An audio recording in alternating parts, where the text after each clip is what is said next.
Good afternoon, everyone, and welcome to Clicked, My Path to ETA. I'm Jackie Sanders. I lead the Weatherhead ETA Center, and it is fantastic to have you all here. We have people who have been with us for all 3 episodes of this series, and we've brought in new people each time. So it is such a pleasure to have the opportunity to introduce you to different individuals who have been searching and progressing down the path to buy their first small business. And here today we have Jack Fitzgerald. And before I formally introduce Jack, I just want to remind everyone that when we're looking at becoming business owners or even considering how we're going to approach buying a company, it's quite daunting. And there's really 3 questions you want to start to ask yourself. 1, is business ownership right for me? 2, if it is ETA the right way? Because there are multiple ways in which you can go and become a business owner, whether that is starting with a scratch piece of paper and in startup, whether it's working your way through a company to become a business owner or acquiring. And right now we are focusing specifically on that third path. And then the big all-encompassing question, what do I do next? So over the past 3 weeks, we've met Simon, who comes from a family of entrepreneurs for generations, and he's meandered his way running that business, moving into building a real estate portfolio, and then being like, but you know what? The way forward for me ultimately is going to be ownership of a operating company and continue to build my legacy that way. Last week we met with Eben, and Eben he started with traditional search approach. He wanted to become a business owner that way, but he was also looking at startup. And he's gone back and forth as to how I am going to become a business owner. And so in his case, which is quite frequent, the path isn't necessarily linear. And we believe that it is important to recognize that. When we look at the back end of someone's career, it looks very linear. Everything made a lot of sense. But when you're in the midst of it, it's not necessarily the case. And today, I'm really thrilled to share with you Jack Fitzgerald. Jack is currently pursuing his MBA at Weatherhead, and he's also is working full time.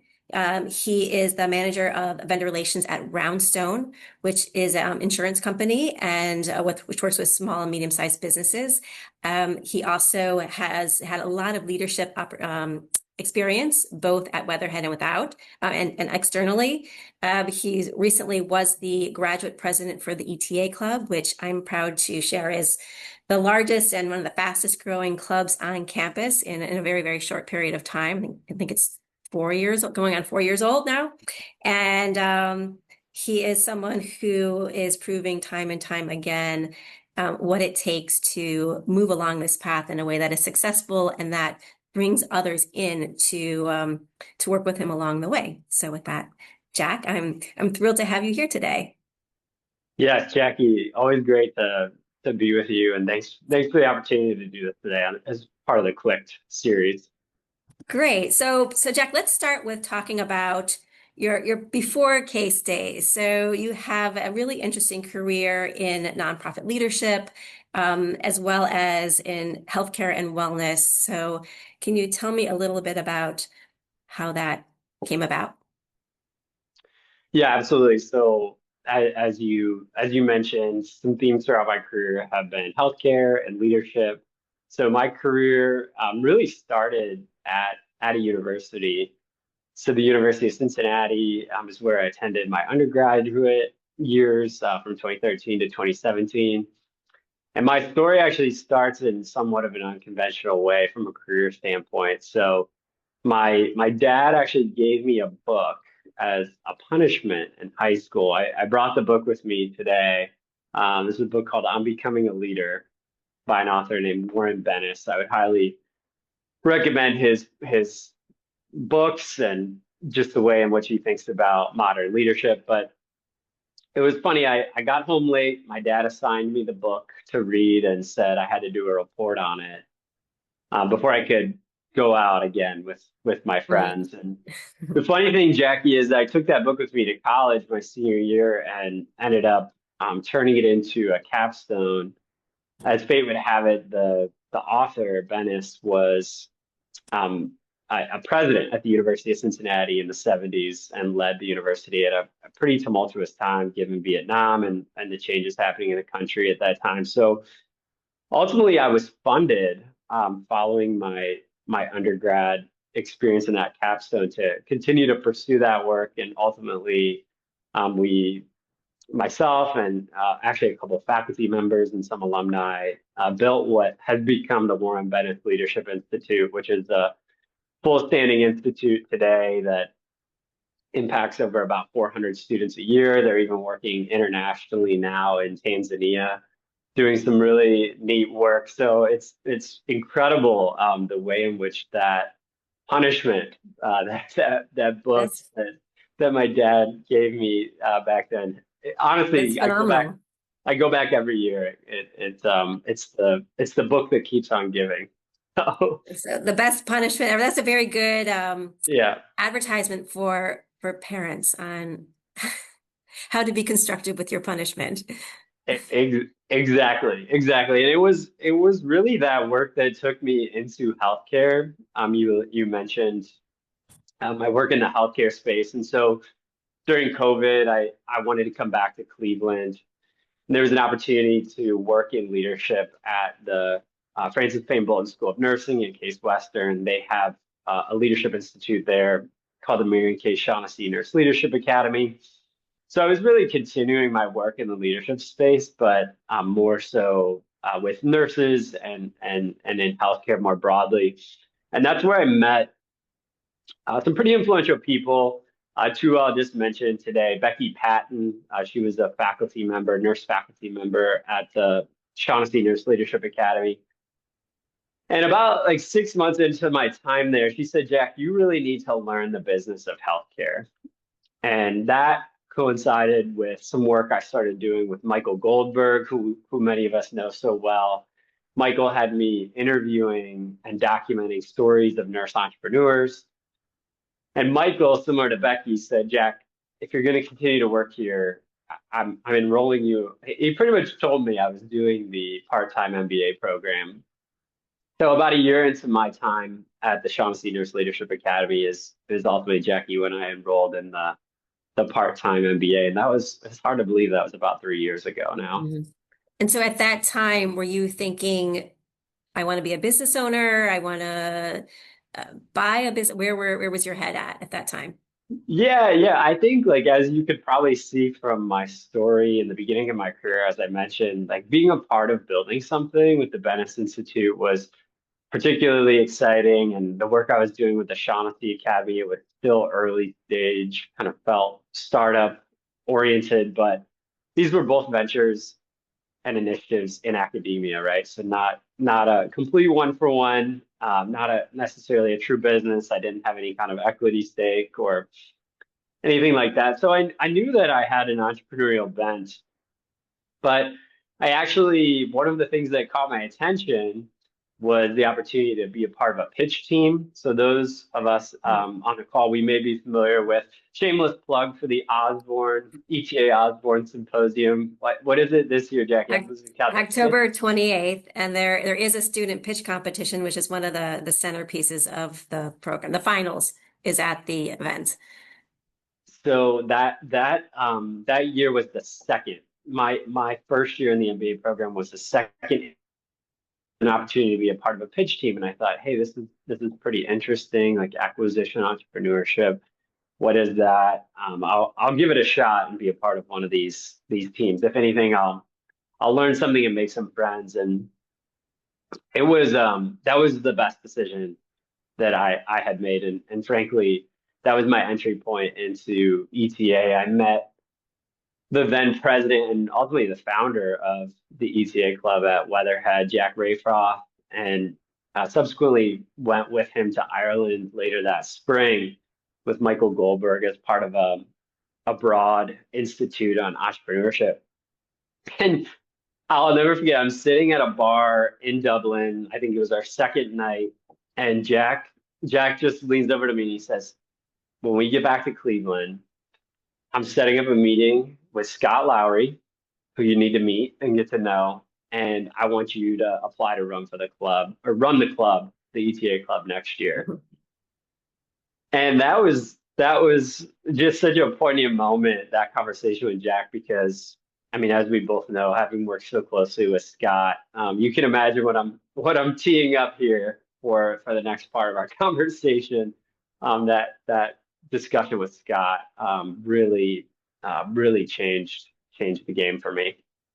And for those who don't know Scott Lowry holds the professorship for the Weatherhead ETA Center, and he's really the founder of kind of modern day Weatherhead ETA. He built the initial curriculum, the courses which form the certificate, and which feed into now what we have is a concentration for ETA within the MBA program. So you had a chance to meet with Scott, who's kind of our modern day founder. And Yes.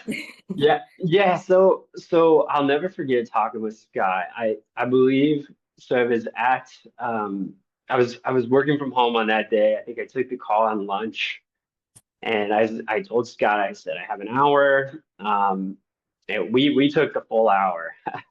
I remember pacing back and forth in my front yard talking to him, and he just really laid it out for me. Sharing that really how we have the strongest ETA ecosystem in the country, Promise Partners, the only freestanding ETA accelerator in the country. I mean, the numbers that you know and talk about every day, Jackie, what, 75 plus heroes, 40 we're plus up to 80. homes, up to 80 heroes, nearly over 100 businesses that have been acquired. I didn't know these numbers and surely didn't realize the ecosystem that existed in the case community. And really the way that Scott laid it out for me, as the charge he gave me going into my first year as being president of the ETA club was, Jack, we really need to get a megaphone and share this with the Mhm. case student community. And one of the early ways in which we discussed doing this was actually bringing in the undergraduate population, because prior to that date, it was really only focused on the graduate students. That's where they got their start. The ETA club did, but Scott. What I should mention is he was driving somewhere west in his like converted Sprinter van. He's like, "I'm talking to you over Starlink. We're gonna set you up with the club leadership role. You can take all the ETA classes, and then after that, like I might have some independent study opportunities for you, and maybe there's even a scholarship opportunity." Like he just mapped out like the remainder of my MBA, and I thought I was Mhm. just jumping on a call with this guy. Well, So and if I could just jump in there, what I want yeah, to dig into is so you're meeting the right people. And it is kind right, of happening not coincidentally, but you're kind of putting yourself in the space where you have the opportunity to, my word of the day is strategic collisions. We're actually right. here today at the Midtown Collaboration Center. I run a program called Work Alone Together. And on the first and third Wednesdays of every month, we welcome anyone who's interested in ETA to come and co-work with us and so forth. And because it's about strategic collisions, like putting Mhm, yourself, whether it's purposefully or accidentally, so that you meet individuals who are going mhm. to spur you on to like, what is the next step? And so you seem to be kind of that flow is just happening naturally. However, what I want to dig into Mhm. is, but what about ETA specifically has clicked for you? Like, why is it interesting? You're Yeah, entrepreneurial, but there's a big difference between being entrepreneurial and being like, I want to buy a business. yeah, definitely. I think that the things that attracted me to the Bennis Institute opportunity, the things that attracted me to working with Scott and you, Jackie, for the last 2 years, Scott for 3 years, really it's this concept of legacy building, right? So with Bennis, it was building on a legacy that he had built starting in the 70s with Richard Osborne, Scott. and now you are carrying that torch so well, and to be a part of building on those legacies was is so attractive to me. And so when we think about the opportunity to go into a company and have a conversation with an owner looking for a succession plan and opportunity, I work in a family business environment now, and I certainly have seen firsthand like the difference in tone around the Mhm. conversation of hey, private equity or selling to a credible buyer, as we say in the ETA space. So I think the opportunity to like go into an owner that has, in many cases, founded the business themselves, spent decades building that, to be able to go in and say, "Hey, look, I'm going to take care of this like you did, and I want to build on your legacy." That's something that I think through my career so far is probably like a differentiator in terms of the experiences that I've had, and frankly, one of the things that attracts me the most Mhm. to this type of entrepreneurship. Yeah, ETA is very relational. And so not only do you need to develop relationships with the individuals who you're going to meet along the way to figure out and navigate yourself towards a deal, but the ultimate relationship is with that seller. And as you mentioned, you know, asking them for the keys to their baby. This is for Mhm. almost all, this is the only time they will be doing a transaction of this size. And it's a life-changing transaction. And they have so much invested in it, and they want to make sure that they're passing it on to the right individual. Certainly, money plays into that, but there's a lot more richness and human elements of it and I think I agree. I think that is one of the most fascinating elements of ETA. Mhm. Yeah, no, definitely, Jackie, and I think just going back to the conversation with Scott, I mean, you asked, I think before the call, like what were some of the specific things said, and I keep actually this whole time, these 3 years, I've kept a journal of just whenever I've had an important conversation, jotted down a few lines, and Scott's words to me, which I think are really the words to anybody interested in this path on the phone. He said, map the MBA and career path to what you want to buy. Have intentionality behind everything from this point forward, and ask yourself, is what I'm doing now, today, aligned to where I want to go? So, those were the words he shared with me at the beginning of the program, and I think have been ones that I've continued to come back to as I've made decisions these last couple of years. Hmm. And looking at your academic track record, like you have taken every possible course that we offer in ETA, Yes. as well as you've created a few. You've done a few independent studies. And so what is your thinking around that strategy?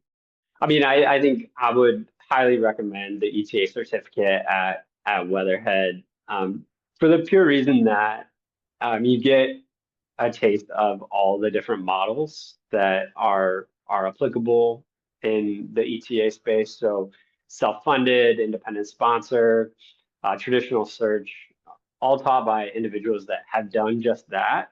Um, the guest speakers, I think that was something that Richard Osborne did. I remember Scott sharing I think it was Mal Mixon who Yeah. started Invacare, and how that class alone, that guest speaker changed everything for Scott and put him on the path to ETA. So um, and then as it relates to like the opportunities that I created for myself, so along the way I joined Promise Partners, I think about a year into all of this. And one of the things that really attracted me as a 30-year-old aspiring business owner was this concept of a right hand role. Mhm. And so I thought, hey, that maybe that would be like a realistic next step for me following graduation, or frankly, even as I get towards the end of my MBA. So I decided, since I had taken all the classes, to design a course around the right hand opportunity. Um, and so we talked to 15 owners. This was last summer, about what they would want in a right hand. And I think it's worth noting some of the results from that for those on the phone. Just two quick stats. Of those 15, while not a large sample size, still 73% would take a conversation with a well-matched candidate, and 80% are open to mentoring someone who wants to run a business. And the thought that I had coming out of that study was the door is actually um, far less closed than people think. Mhm. So I think as we all have seen in this space, or at least you and I have seen in this space, Jackie, and as it's been mentioned, like those strategic collisions, right? I think that course alone offered some more opportunities for me to have some strategic collisions. But I think the right hand opportunity is one where, similar to search, like you kind of have to put yourself out there. Right. And you need to understand the the path in general or what the experience is like, and then to say, okay, is this for me or is this not for me? There So whether, yeah, there is risk involved in anything entrepreneur, well, in life in general, but with entrepreneurship, there is risk. ETA is less risky than a startup. Much Mhm. greater chance of success. I think it's 66% of um, small business acquisitions are successful and move on for at least another 5, 10 years, whereas it's like 1% of startups. So significantly less risky, but you're putting your own money on the line. Where, as you're processing this, what is your thought around risk? Especially, I know your dad is it insurance as well? Mhm. He's Yeah, very no, risk my averse, right? That's how you I remember you telling me that yeah. whenever you're driving, he leaves at least a few car lanes ahead of him, like blank, so that in case someone Oh, bumps into him, he's good. that's so funny. That's Yeah, what I remember. I that's hilarious. He may even be on right now. That's fantastic. Yeah, I think that I think that one of the things that has been so impressed upon me throughout this MBA journey and even my time in Promise Partners the last 2 years has been that part of the de-risking of this path is becoming credible. Um, and so I think the way in which I'm thinking about risk today is how am I putting myself in opportunities and experiences from like a career development standpoint that are are going to like de-risk me as a buyer, right? So that eventually one day if I have the opportunity to meet with an owner to discuss a potential sale that on paper and in person I'm a great candidate, right? And so I think I talked about the right hand opportunity. Today I'm working at Brownstone Insurance. The apple doesn't fall far from the tree.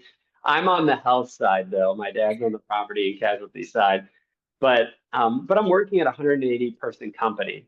And another book I brought today, The Founder's Mentality. This is just to give you a flavor of the company. I won't go into too many specifics about Roundstone, but we start and our CEO hands every employee on the first day the founder's mentality. And the crux of the book is that the founder's mentality has been lost in so many organizations today. And so one of our core values as a company is that of ownership.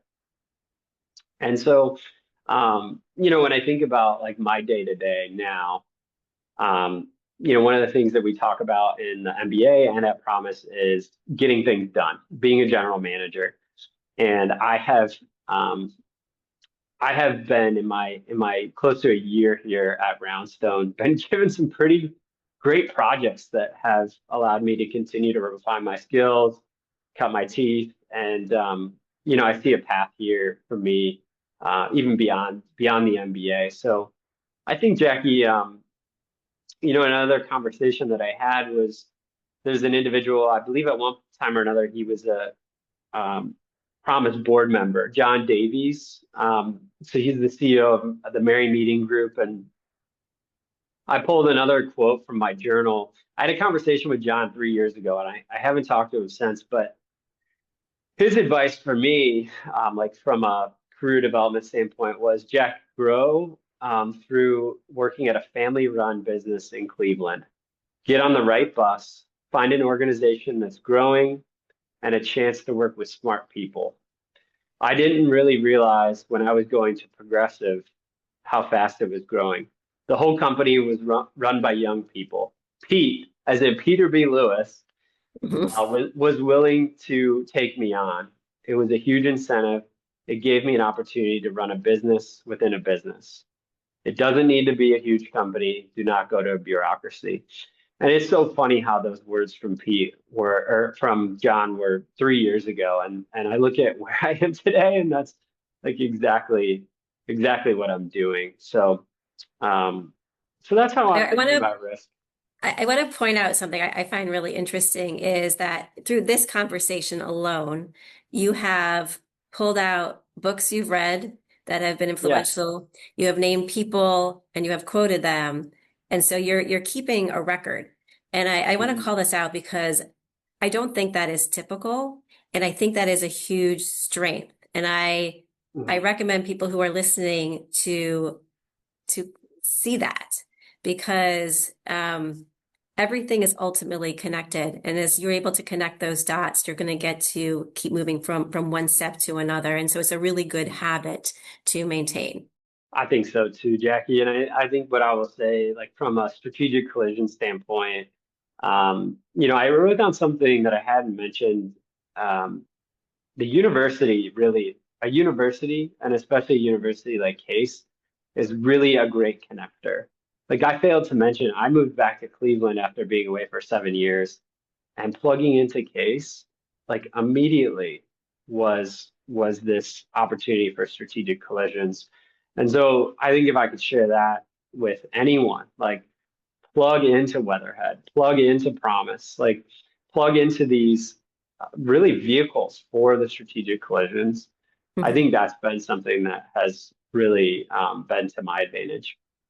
That's great. As we're wrapping up, I do want to share that there are courses that are starting. The fall is coming faster than we think, and so the new school year is upon us, and there is still opportunity to take advantage of programs that we have in ETA, whether that is ETA certificate. There are kind of more traditional courses. There's one starting in the fall semester with taught by Reid Tiletson, which is a good kind of fundamentals. I think it's called fundamentals life cycle of ETA. He also teaches it in an exec ed form, September 17th through the 19th. It's like an all day in-person experience, which is a really great way to, again, level set. Is this right? You're going to meet people who are at different stages along the path, and you're going to connect with people and you're going to connect into the community, which is ultimately the best way to really see if it's for you. And because it is a commitment. If you want to do it the right way, if you want to be successful, Scott will say this, DJ King will say this, like you got to be in it and you got to like do the reps. And I think Jack, you are an example of someone who's following that advice and doing the reps and has been consistently. You're not in a search, but you're building the profile that will support your success and even more importantly, choice to do the things that you want to do. Um, we um, we also, because I figured there might be people who have more questions around the logistics of the course offerings within Weatherhead ETA Center, and so we're Scott Lowry and Reid Tiletson are hosting a Meet the Faculty Q&A session, which is coming up. It's going to be again webinar style, but more like a Zoom meeting style on August 17th from 3 to 3:30. So I will share that info link. We've shared that link there, but we'll also share it in an email. So if you do have questions, this is a great opportunity to meet with two kind of people who are really for their practitioners first and foremost, and are doing a lot to support others who are interested in getting into acquisition entrepreneurship. So with that, it is 12:30. Thank you, Jack. It is always such a pleasure to chat with you. And I appreciate the opportunity to get to collaborate with you. It makes what I do fun and rewarding. And it's nice to see your success as you keep moving along. So, Thanks, Jackie. all right. Well, everyone have a good afternoon and hope to see you at future events hosted by Weatherhead ETA Center. Thank you.